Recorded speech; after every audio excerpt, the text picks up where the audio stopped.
কিছু কিছু মহল তারা নির্বাচনকে পিছিয়ে দিতে চান। সংস্কারের মতো চলবে, নির্বাচন চলবে। আপনাদের লজ্জা করে না? ক্ষমতার লোভ আপনাদেরকে এতটা নিচে নামিয়ে দিয়ে গেছে যে এখন আপনারা আপনাদের ন্যূনতম জ্ঞানকেও হারিয়ে ফেলতেছেন।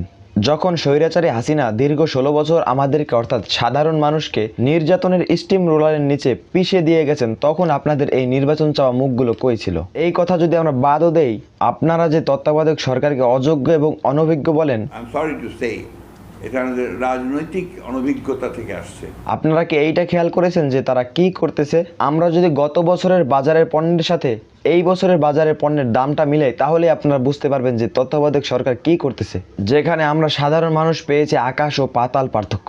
অবশ্যই বাংলাদেশের প্রত্যেক সচেতন নাগরিক খুব ভালোভাবেই জানে যে এখন যদি নির্বাচন হয় তাহলে যে সংস্কারগুলো হচ্ছে এগুলো আর হবে না, কারণ এর পূর্বেও আপনাদের কুকর্ম কোনো দিক দিয়ে তাদের থেকে কম ছিল না। হয়তো আপনারা তখন সময় কম পেয়েছিলেন, তাই আপনারা স্বৈরাচারী হাসিনার রূপ নিতে পারেননি। আর আপনারা যে হাসিনার রূপ নিতেন না, এরও গ্যারান্টি 0%। আমি ভিডিওটা লম্বা করতে চাচ্ছি না। আপনি যদি একজন সচেতন জনগণ অথবা বাংলাদেশের নাগরিক হন এবং এই বিষয়ের উপরে যদি আপনার ইন্টারেস্ট থাকে, তাহলে এনায়েত স্যারের এই ভিডিওটা দেখে আসতে পারেন।